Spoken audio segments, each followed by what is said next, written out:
We're recording. Okay. Hey guys, my name's Flop. This is going to be a quick guide to all of the changes that we are seeing in Midnight for Restoration Druid. So, first of all, as far as healing goes, there's a few key things. So, everybody got new Apex talents for Resto Druid. The Apex talents are huge. So, the first part, Life Bloom stacks every 5 seconds, stacking up to 3 times, which means, alright, I have to close my chat because Camus is fucking going to make me laugh. Which means if you put Life Bloom on yourself, you can stack it up manually, you know, spend each global to get it to 3, or you can just press it once and it'll automatically go to 2. It like stacks up on its own, which is huge. One important thing about this is that Life Bloom is now individually dispellable. So if a Shadow Priest was going to purge me right now, they have to purge all 3 stacks and Mark of the Wild. So that's 4 buffs, even though it only looks like 2. It counts as its own buff. The second part, 30% of Life Bloom's healing splashes to 2 allies within 30 yards. So Life Bloom is now somewhat of an AoE heal. And you're going to see a couple of other things that have to do with this 30-yard range. There's a few other things. And then number 3, the most important one, Life Bloom bursts into a blooming frenzy when you consume Soul of the Forest, causing it to bloom 5 times in rapid succession.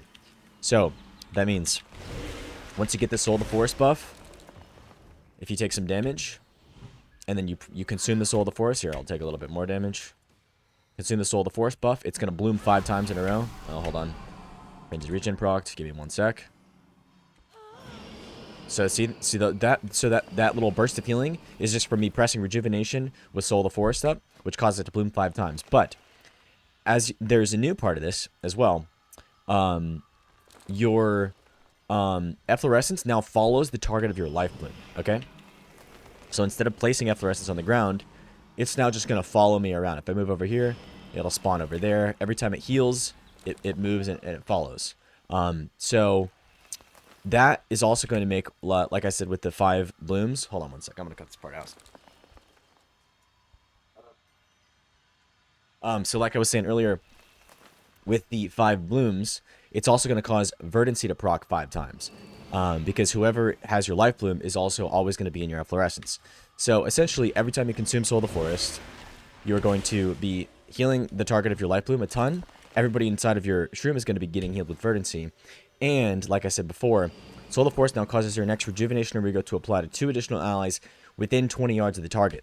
So, if I fly over to some friends over here, whenever I consume Soul of the Forest,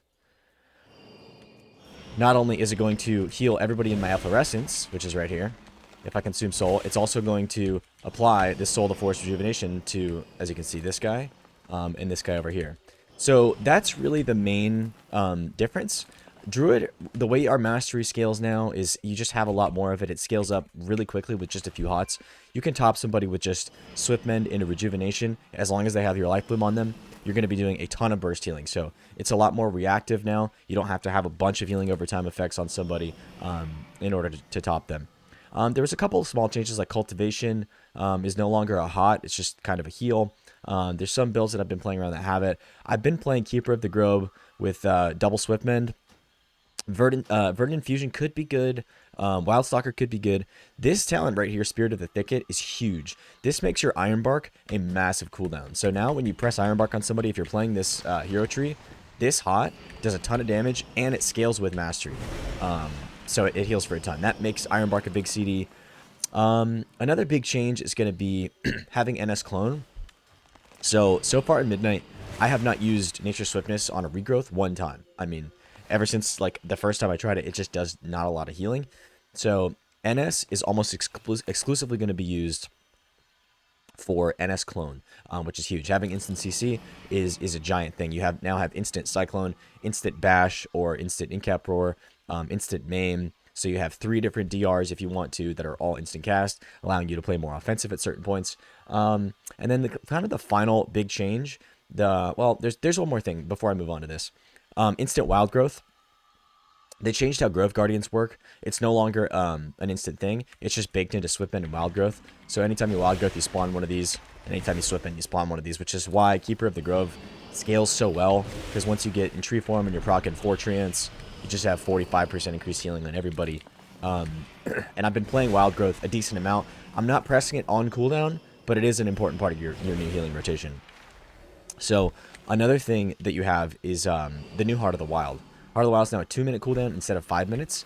And it basically changes what it does depending on what form you're in. For bear form, it's like Might of Ursa. It gives you 30% of your max HP. It's like a rallying cry. For cat form, it's Feral Frenzy, which is 99% of the time how I've been using it. If you get this Call of the Elder Druid buff, which is just the same as it was in The War Within, get this up, you're playing this talent here, and then you press Feral Frenzy on somebody, it's going to do like almost half of their health just with that Feral Frenzy dot. So you have a decent amount of damage that you can contribute every 2 minutes. You can still, shoot Star Searchers and Wraths out. That's a big part of getting your mana back. Mana is the main issue for Druid right now. It's just like making sure that you can last the full game without going out of mana.